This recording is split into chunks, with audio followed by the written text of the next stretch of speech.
Wow.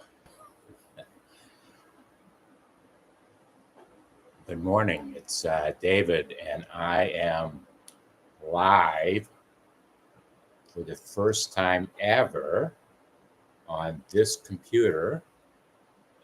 We'll go into that story in a moment. But welcome. Welcome to the 35th episode of Every Saturday is Small Business Saturday. I will digress for a moment. If you follow me closely, you've heard this story a million times. But if you are new, here is why I do what I do. 53 years ago, I officially became third generation small business owner in my family. My maternal grandfather, my father, and myself. There might be folks before that, but I definitely don't know about them. Actually, there is somebody that might, but we'll check on that later. It has been a wonderful journey for me as a publisher and producer. Today, a digital publisher and producer. That's where I'm spending probably 99% of my time. A lot of transitions going on in my life right now. So 3 years ago, a little over 3 years ago,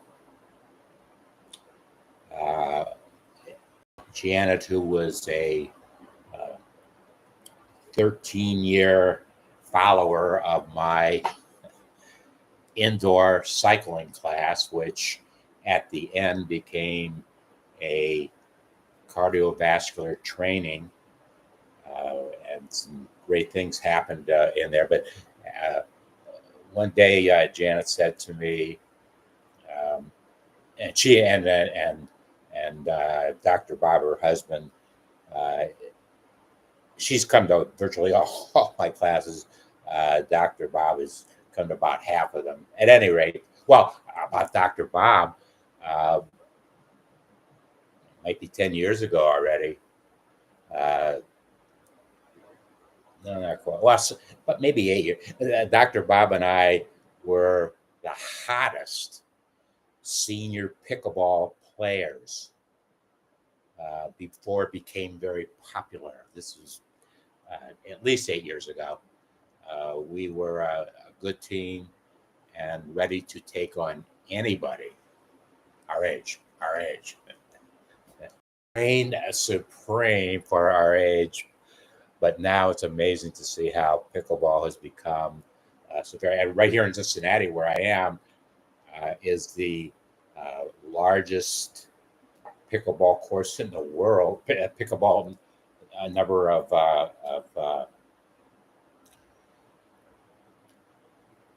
whatever you have in pickleball, and I don't know, 17 or 18 courts, and then they're adding on. I just read they're making the expansion bigger. So at any rate, Janet said to me, David, you need to go home and write a book and write down all the stories that I've been listening to for 13 years. And I had to laugh, and I said, Janet, I will do part of what you said, but not how you said it. I will begin to tell my legacy story, but it's not going to be necessarily, well, it's definitely not going to be in a book form. That I can tell you. I wrote a book in 2007, wrote, edit, worked with a printer and published. my own book in 2007. Is it up on the wall? I don't even have my own book on the wall. Can you believe it? At any rate, I came back the next day, next class, and I told Janet I was going to digitally publish and produce my legacy story. So I just, well, after a study, I determined that the communities where I wanted to do what I was going to do in cyberspace, first and foremost, Google. I tie into Google anything, though, any way I can. I want to be on their servers. For me, it will be the safest place to be and the best place to be. And if for no other reason, well, not for, in about 8 years ago, I got an email from Google. They sent it to me, and Google is not famous for sending email out to individuals. And in that email, it said, henceforth, now and forever, Google search engine will recognize you as David F., in parentheses, small biz David Leopold. And I said, I'd say to them, I said, well, Google, OMG. It was unbelievable. But the other side of the conversation is that I worked hard for them to get that, not hard. I spent 3 years figuring out how to get that designation, and I figured it out. So that's a good thing. I determined about a little over 3 years ago that the business concept, the last business concept that I am going to present, project in my lifetime, is going to be what I knew I had to celebrate business. I've been celebrating business for a long time. As you heard in my house growing up, we talked about business, small business. That's what we did. And I wanted to do something very special, and something happened in my life it was supposed to happen that way, but it was unbelievable. The last conversation, eye-to-eye conversation I had with my father was Father's Day 52 years ago. And he said to me, at that time I had graduated, I had written my master's thesis and graduated. Actually, it was a year late, but so yes, I took an extra term to do it. I graduated, and my father said to me, looked me in the eye, and said, "Why don't you just go to law school?" Not exactly in those words. I heard words come out of my father's mouth that I had never heard in my life. So he was pretty concerned. But what he went in the house, turned around, he went in the house, he made a phone call. The next day, I was in Charlotte, North Carolina,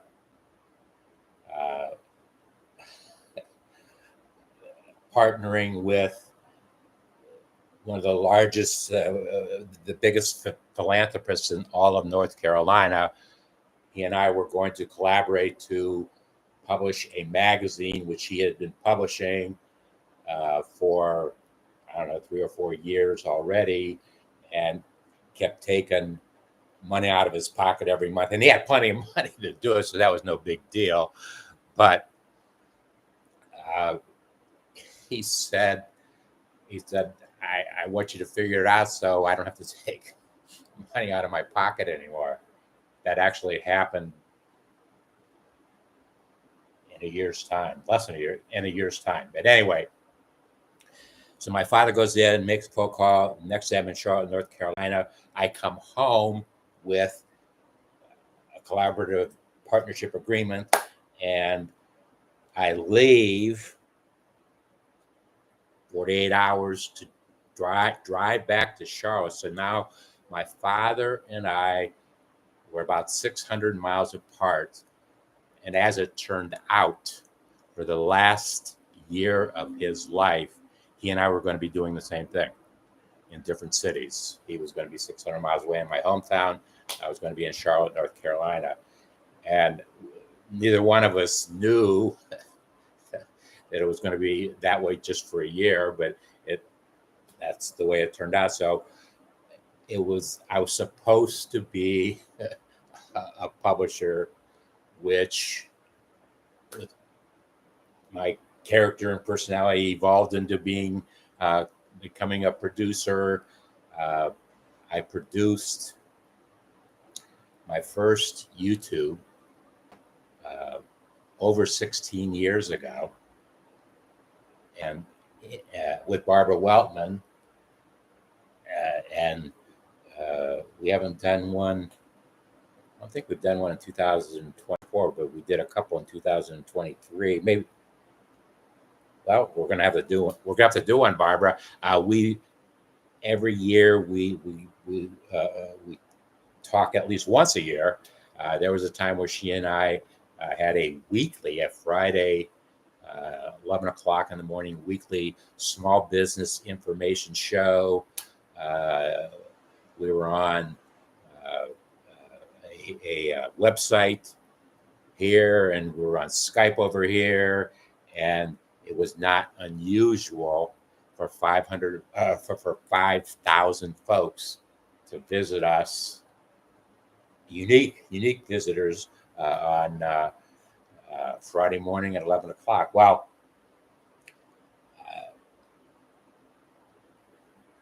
3 years ago, a little over 3 years ago, after a meeting I had in the office of Tom Deere at the Cincinnati Chamber, I left that meeting and I said, let's go celebrate business.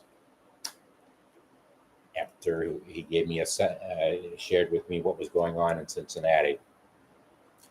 And so Cincinnati was going to be the market where I was going to develop whatever it was that I was going to. I knew what the end was going to be. I didn't know how I was going to get there. And it's taken me 3 years to figure out how I was going to get there.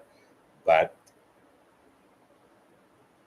actually, the purpose of today's broadcast is to share with you next steps in going from Cincinnati to any of the other 386 metropolitan statistical areas so defined by Wikipedia. The model was built here. So now I want to visit. Well, I had one. It was my vision, my dream to visit in person as many of those 387 community markets, MSAs that I could. However, almost 2 months ago now, I got hit with the worst sciatica event in my lifetime. I've had a couple of them, but this is the worst. And it really hasn't gone away, but I've spent the time learning how to manage it. That's what I'll be doing for the rest of my life, and that's okay. It's working. I'm managing it. But what it does mean is there is no way that I can physically visit all of those markets, knowing that sciatica could attack me again, and that wouldn't be a good thing. So we will be doing from where I'm sitting right now on my new computer. And let's talk about it because it's very, very instrumental in what's happening in my life. I didn't realize how very instrumental it is from the publishing and producing aspect, as I have in the last. I've had the system in place and testing and figuring it out. I think there's 6 days now. And to that end, I want to send out a special thank you. Thank you to Tom Risk, who was my Geek Bar team member, Geek Tom, that helped me, assisted me to. He was the one that actually said to me back in March, when we fixed a problem that I was having with that MacBook Pro, that he would be surprised if I had a year's left with that machine and that technology. So he's being upfront, and I knew that. I knew that. I knew that going. I knew that before he said it. I didn't know how long it was going to last, but I knew what I had. I knew exactly what I had. So when I showed up, on Monday, and placed my hand, said, Tom, I'm back. I need help. He smiled because he knew exactly what the mission was going to be about. And Tom is, he is a baby boomer, but younger, 12 or 13 years younger than myself. And really very, very knowledgeable. And more than being knowledgeable, he's helpful. He understands. He listens. He watches. He did things to put my new MacBook Pro Air, the next generation of where I was, which is, he said, David, that this is the machine I have, watching you, observing you, listening. This is the machine you should have. He then, well, that was on. I said, okay, because we're going to be putting this one to rest. I have to go home for not more than figure out my options, make some calls, and I did. Came back on Tuesday, smiling and waving, and he knew exactly what it was, that we were going to put the deal together. We were going to do it, and I wasn't going to leave the store until we did. So he set things up, which there's some of the things he has to do as an Apple geek, that is setting up a machine so that Apple properly positions themselves in the technology of the whole thing, in the chain of command, so that when something happens, whose responsibility is it?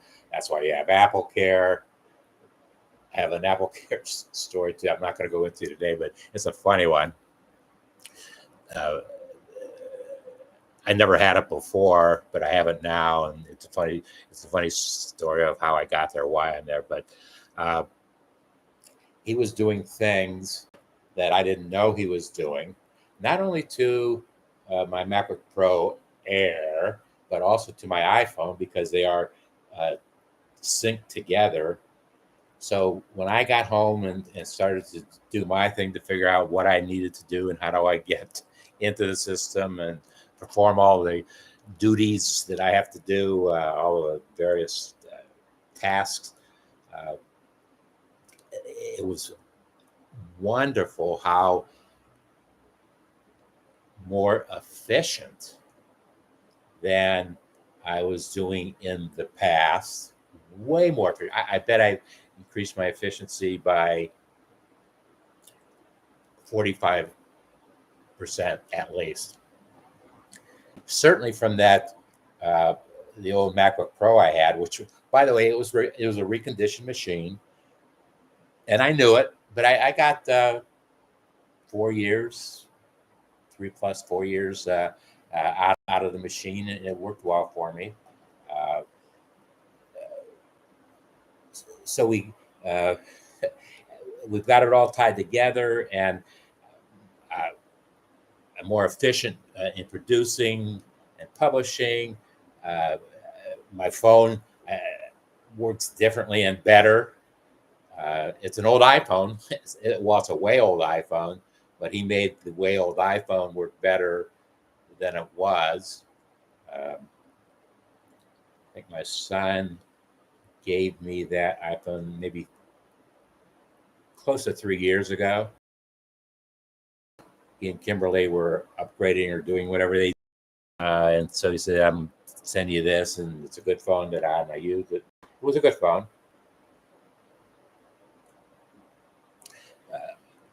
The interesting thing, though, and I need to step back and comment about it too, because it's very, very pertinent to me, and it's certainly going to be pertinent to baby boomers. I'm not so sure how pertinent it would be to younger folks, but I never used my iPhone. It's a powerful, powerful computer, and I never used it as such because the screens were too small, my fingers were too big. It just wasn't a good machine. So I got a better chance of success working on my laptop. And to that point, up until now, I've always used a mouse for whatever I was doing because of the size of my fingers. Well, I now learned because of the old Mac I had, it was because somebody else's fingers were there first, so mine never were going to work right ever on that machine, and that's something I didn't know. Um, I blamed it on my fat fingers, but on this machine, I have not used the mouse yet, and it is unbelievable to me because mouse have wires, and actually I've had an unbelievable run with mouses, and particularly Logitech mouses, mice that I have bought over the years, lots of them, and their cameras, the absolute best, and there was USB external camera, and I had them for years. Uh, and then suddenly things they weren't paying as close attention to that technology, and it wasn't working, and whatever, and so it became less valuable to me as a tool, and so I had to do something different. What I am doing now on this machine, and we're obviously in a test mode because I've only been doing it for a week. I am using an internal mic of the laptop. I have never used an internal mic. You're familiar with the external USB mics that I've always used. So I'm using the MacBook Pro Air's mic.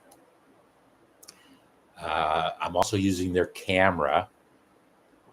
That's their camera, and it's doing everything that I needed to do. I tested with my friend Bill, and I sent him a Google Meet that I was able to record, and it was just a test. So I have all of this translates to mean I have been making major, major technology changes to the way I do business. But the one thing, thank goodness, that I am realizing is more efficiency. Because when you are one person doing it all, one person doing it all, uh, it if you don't do it, it doesn't get done. So it's over demanding. That's what I do. I've been a solopreneur most of my 53 years. There was a 1 year, 1.5 year hiatus that I took, and I wanted to start a new magazine from scratch. It was my dream as a publisher to start something from scratch to see where I could take it, and I did that. I was blessed to be able to do that in 1978. I invested a bunch of money of my own uh, in an unbelievable 90-minute conversation I had with a banker, me or my family. I presented at most a 4-page plan of why I'm coming to him for and asking for $10,000. And after less than 90 minutes, meeting ended on a friendly note. And he said, "David, I'll let you know what my thoughts are." And I said, "Great, I'm looking forward to your thoughts." And so uh, the next day, he called me up and said, "David, come down and pick up a check for $10,000." That was back in 1978, and let's go to work, which I did, and built a team of 15 outrageously wonderful folks who today, 1, 2, 3, 4, 5-ish kinds of folks back from 1978, 79 follow me. And that's a lot of fun because they were, we got the job done in less than 11 months. We created a magazine that generated a profit in 11 months, 11 editions. We had to pull a little trick off.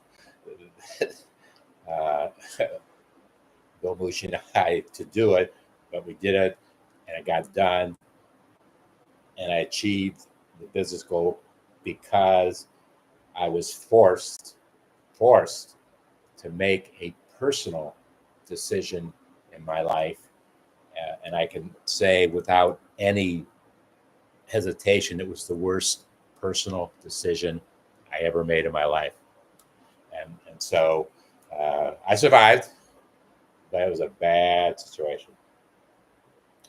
So here we are today, publishing and having fun doing it, and wanting to tell our story. And how are we going to tell our story? Why are we going to tell our story? Why? So I wanted to spend some time today. How much time have we been spending today? We've been talking today. I've been talking for almost a half hour now. I want to spend the remainder of today's time sharing with you my value that I bring to the marketplace. Our Dreaming with Entrepreneurs LLC, with me being a one-man operation, a solopreneur, what value my business brings to the market, and why. And here is the most important thing that must be done today because of all the craziness is. There must be a statement of trust. Why should we trust you and your business to do what you say you're going to do for us. Trust. I am a trust believer. I go way back with the folks at the Better Business Bureau about trust. And trust is their motto. And I said, so, and why do I say that? Why do I say that? Because right now, and I see it multiple times every day, the marketing sales world is being enlarged by artificial intelligence. Not a question in my mind. Is that a good thing? Um, it's not a great thing for me, but I know it. I'm gonna do what I do because of that. That's more value I bring to the marketplace. And I just made a statement. I published a statement yesterday that said venture capitalists no longer need entrepreneurs, solopreneurs like myself, because they can create whatever business entity needs to be created with artificial intelligence and do it themselves. They don't need the hands-on, sweating, sharing intellectual property with entrepreneurs to do what they do. And I've received a very interesting response. One of the responses I received to that comment, and also to something else that I have to figure out what I said, was I, about an hour ago, got a notification from Facebook that Jay Abraham is following me on Facebook. Welcome, Jay. Jay and his organization and I have had a very, very wonderful, for me, I don't know how it was for them, but for me, it was a wonderful interchange, because Jay is the absolute master. He is the author and authority of, I call him the voice of business. He understands the concept of business and what it means and what it does, as well as better than anybody I have ever met. Better than anybody I have ever met. He and I have actually never met, but we did have about a 20-minute conversation about 6 or 7 months ago with his new book, and one challenge I did say to Jay is that, and I said, Jay, there's no question in my mind that you are going to move at least 1 million of these books. And when you do, please inform me. And he said to me with a smile, David, you will be the first to know. So Jay, you made a commitment to tell me. At any rate, had wonderful conversations and interactions with his organization, his gatekeeper, a wonderful lady, his technology director. Oh my goodness, I learned so much from interacting with those folks, and it was a wonderful experience for me. And now Jay is following me, and it brings a smile to my face, because, well, it shares, it states more value. One more thing of value that David Leopold brings to the marketplace. That's a good thing. And the trust that I have built. It's a very, very important part of me and how I do things. As folks who follow me on Facebook know, and some of them have been following me as a person, for over 60 years, 65 years. One of them is 68 years. And I'm an open book. I create videos. What I share what's in my mind at that moment. And so you can go back and say, well, yeah, David did this back then, and I will respond to that. I have that. And another thing, when a business entity gets involved collaborates with me, with us, with our community on a project, their participation and collaboration with me is not over until they say it is. So whatever, and we will have a memorandum of understanding of expectations of what your investment means in what do you expect to get back from that, and it will be in writing, and we'll probably do it. For me, we can do it in cyberspace, as long as each of us has a notary public to say yes. That's we'll have a cyberspace. That's what we'll do. We'll have a cyberspace sign of a business memorandum of understanding between two business entities. We'll do it in cyberspace, and each of us will have our own. Although I don't even know if you need a. I don't know. I just entered into a professional. I entered into an agreement with a legal firm, and I've been extremely impressed with how they do business. But I am electronically, digitally signing a document with nobody witnessing that I am doing it. No notary witnessing that I am doing it, and it's okay. They're attorneys. Believe me, if they're attorneys and they say we're okay, we're okay. And it's been amazing. So I don't know. We live in a different world. We live in a much different world. So my commitment that I am making to the marketplace, be it cyberspace or be it boots on the ground, that our mission is to publish and produce, or produce and publish, as many 19-minute marketing and sales, value, and trust live stream conversations as we can. And we're going to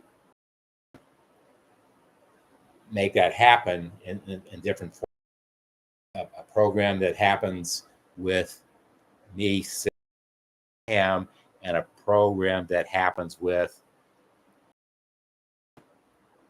in your one of the 387 MSAs, so defined by Wikipedia.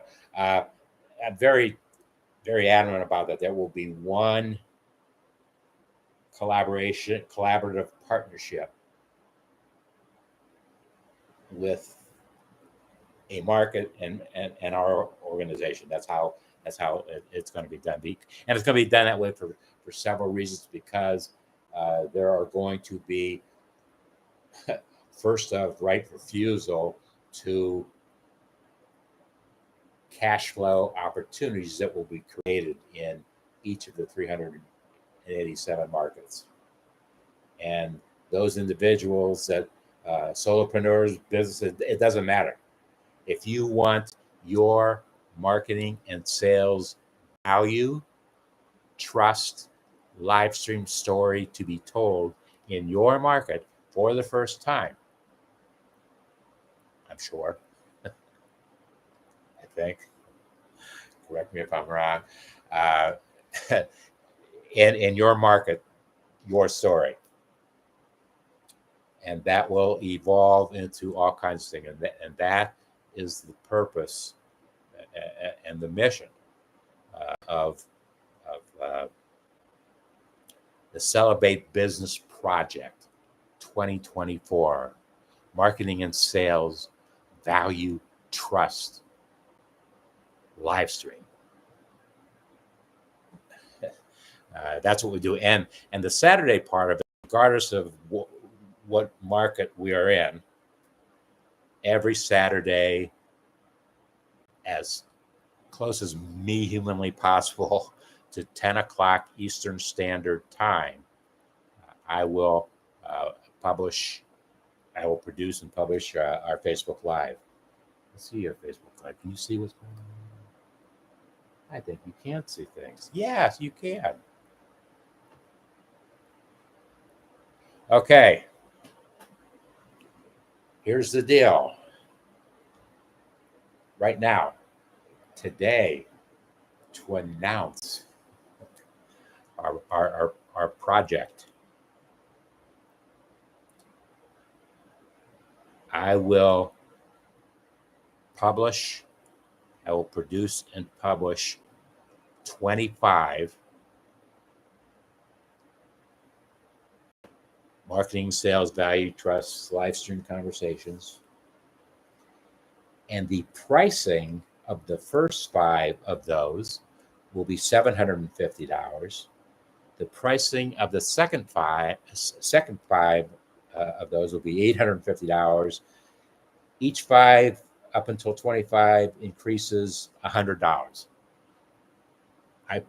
I will guarantee I bring that additional value collaboratively together. We bring that value to your marketplace. And I'm going to make a bold, brash statement about myself. Correct me if I'm wrong. I create market noise no matter what market it is that I'm in. It could be the publishing world. It could be a live market.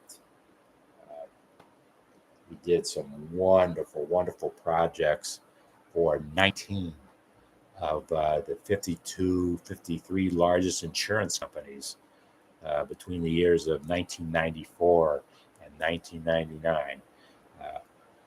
I understand customer care lifetime value as well as anybody I have ever met. I should say, yes, but I adding my own intellectual property, I call it enhanced customer care lifetime value. The customer needs to be the center of your universe. The value that you can bring to that customer to be the center of his or her universe is your value. And your collaboration with Celebrate Business Marketing Sales Project 2024 will show you how to develop trust. We've been doing it successfully. We've been doing it successfully for 53 years now. Talk about trust. Sidebar, short story.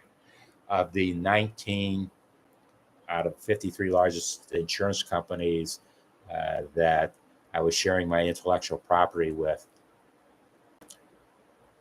1, 2, 3, 4.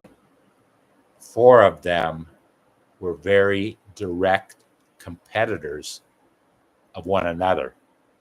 They each knew that I did my thing with the other folks, their competitors, but they trusted me that I would do what is best for them and their organization.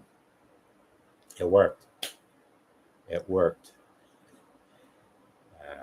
We generated lots of revenue in those years. Lots of revenue. So I just want to share.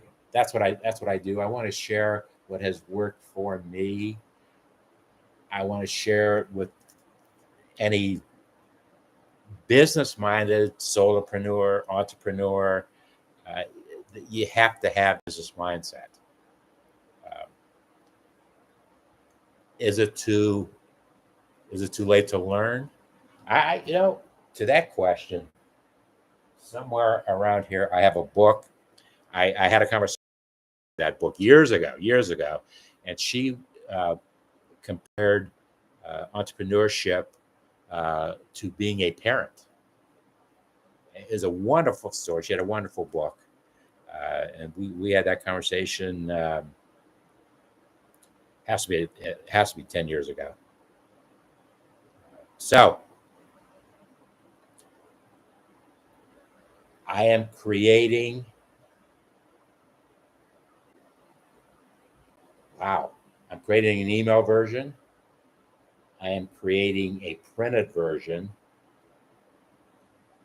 and sending out invitations, if you will, to what it is we are trying to accomplish together, so that you can tell your value, what value you bring to the marketplace, and why people should trust you. That's what we want to do. Thank you for the 46 minutes and 35 seconds. If you're still watching this YouTube and Facebook. Hi, Facebook. It's a lot of things going on, having a lot of fun. Come and join our fun, and truly do what you love and love what you do. More direct for the Facebook folks.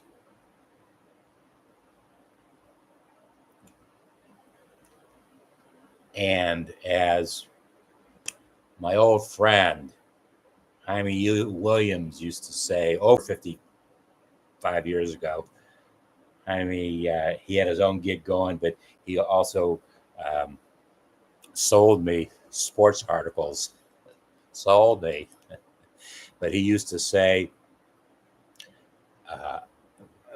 when he was on television, he was on radio, on television, in the market, Canton, Ohio market, and he used to say, "I'll see you the next time," which may very well be the best time. Enjoy your day.